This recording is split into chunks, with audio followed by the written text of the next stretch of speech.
Une équipe qui est constituée d'une salariée qui est à plein temps, c'est Sandra, vous avez vu, et de 23 bénévoles qui sont dans la salle. Donc on ne va pas prendre le temps de les présenter, vous les verrez si vous ne les connaissez pas déjà. Voilà, donc c'est le moment aussi de les remercier. Hein, voilà. Donc nous avons eu plusieurs bénévoles nouveaux pendant l'année 2013. Une partie vient par l'association Agir ABCD, qui est une association de retraités qui indique, qui fait, je pense au panneau de signalisation, on verra pourquoi tout à l'heure, mais qui indique là il y a du travail, voilà, c'est ça, donc ils nous en envoient. Nous travaillons donc en équipe, on fait une seule équipe avec Sandra, et nous avons des 9 réunions par an pour nous mettre au point sur ce qu'on fait, nous coordonner, mettre au point nos méthodes, et nous avons eu à nouveau une journée de formation. Notre formation, on se fait former par l'extérieur, surtout sur la question du conseil, si vous voulez, du conseil individuel, voilà, hein, c'est ça. Donc il y a eu pratiquement 4000 heures, on a enregistré le temps de travail de bénévoles, ce qui nous a été redonné par les bénévoles, c'est 3901, 4000 heures de bénévolat, et ça représente, alors il y a aussi des kilomètres enregistrés, on est pratiquement à 16 000. Alors, c'est la première fois qu'on présente ces chiffres de bénévolat. Il n'y a certainement pas tout, d'accord. Là-dedans, dans les 4000 heures, il y a 574 heures qui sont autour de l'administration de l'association, puisqu'il faut bien la gérer. La préparation du travail, il est quasiment jamais enregistré par les bénévoles. 279 heures, ça doit être très en dessous. Les réunions de toute nature, 574, et le temps de formation des bénévoles, 213 heures. En fait, ça veut dire que le temps d'intervention en direct, en face à face ou en réunion est de 2569 heures. Alors, c'est très... j'ai tenté le coup, si vous voulez, d'essayer de faire une règle de 3. On peut la faire par type de travaux. Si on la fait sur un TRE ou sur un GLO, on arrive à la même chose, c'est 15 heures par stagiaire. Mais ça ne rend pas bien compte uniquement de la situation. Donc j'ai pris le parti de prendre tout le temps des bénévoles, la moitié du temps des salariés, pour ne pas prendre tout le travail qui est fait pour la question de l'accueil à plein de monde.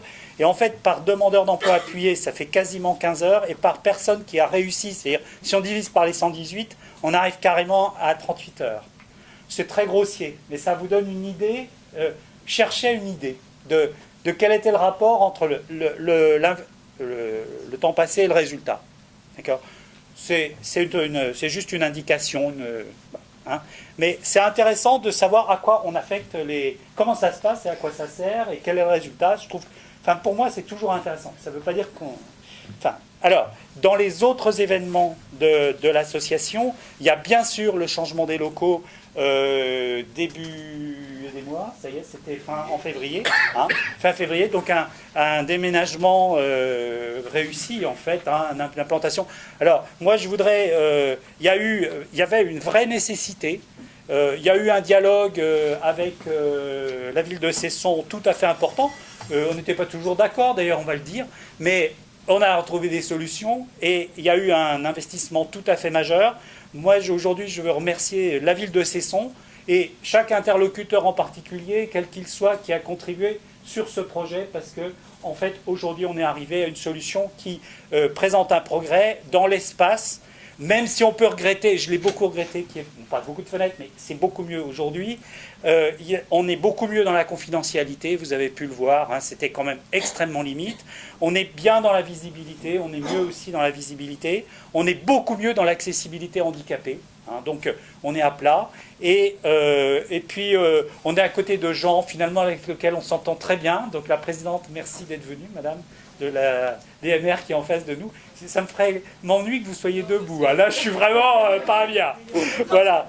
Et puis alors, en fait, on réussit, ce qu'on voulait, c'est-à-dire le lieu unique d'accueil pour toutes les questions d'emploi sur la commune de Cesson, avec la mission locale, donc Madame Mars, que je cherche des yeux, mais qui est implantée maintenant quand même sérieusement là, hein, avec un vrai bureau, c'est vraiment...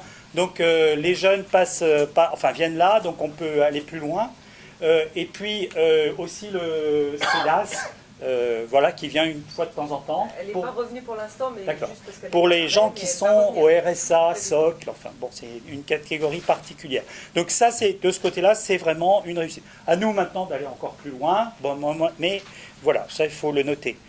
Autrement, je voudrais souligner que on a continué sur l'année à développer des partenariats, donc avec la mairie de Cesson de manière normale. Je pense que l'année 2013 a été en progrès par rapport au travail avec Pôle emploi, assez nettement, puisque voilà, donc on était... Bonjour. Voilà. Donc il y a eu un progrès assez notable de relationnel qui a permis de faire avancer les choses. Et puis avec la mission locale, donc on est en relation et on vient de signer une convention avec la mission locale sur le développement de tout ce qui a été fait sur le web pour pouvoir maintenant que la mission locale l'utilise et qu'on puisse continuer à améliorer le système ensemble. Et donc ça, c'est un débouché qu'on cherchait et qui fait que les choses vont pouvoir progresser. Et puis, je voudrais rajouter quand même, oui. en 2013, Rachel venait que le mardi, mais maintenant Rachel vient le mardi et le jeudi. Donc il y a aussi la possibilité, grâce au nouveau bureau, qu'elle fasse plus de permanence. Voilà. Et ça, c'est aussi important. Voilà, et avec le CEDAS, une présence régulière, mais je l'ai déjà dit. Alors, voilà, pour le rapport de nos activités, donc nous avons fini. Si vous avez des remarques et des questions... Alors non, j'ai oublié un point, c'est qu'il y a un point qui n'était pas dans les transparents. Jacques, peux-tu dire un mot sur ce que vous faites à 2 ou 3, et notamment maintenant Alexandra, à l'université? Oui. Déjà depuis quelques années, nous intervenons à l'université. Depuis quelques temps, depuis 4 ans déjà, oui, sur les 4 ans, on intervient à l'IT pour aider les jeunes qui s'orientent vers des formations en alternance, notamment pour des licences professionnelles. Donc on les aide à trouver plus facilement une entreprise d'accueil. Donc voilà, c'est un mini TRE pour les aider à trouver cette entreprise d'accueil. Et puis nous intervenons alors depuis cette année également avec toujours l'université, avec le service formation continue. Nous avons donc des actions qui ont bien évolué, qui sont en cours de rodage encore avec des techniques qui seront bien, avec du e-learning, des regroupements, c'est quelque chose qui commence à devenir un peu sophistiqué et qui n'est pas trop une usine à gaz. Mais c'est très bien. Alors depuis cette année, on travaille, pour le plus grand plaisir, je travaille avec Sandra. C'est très agréable.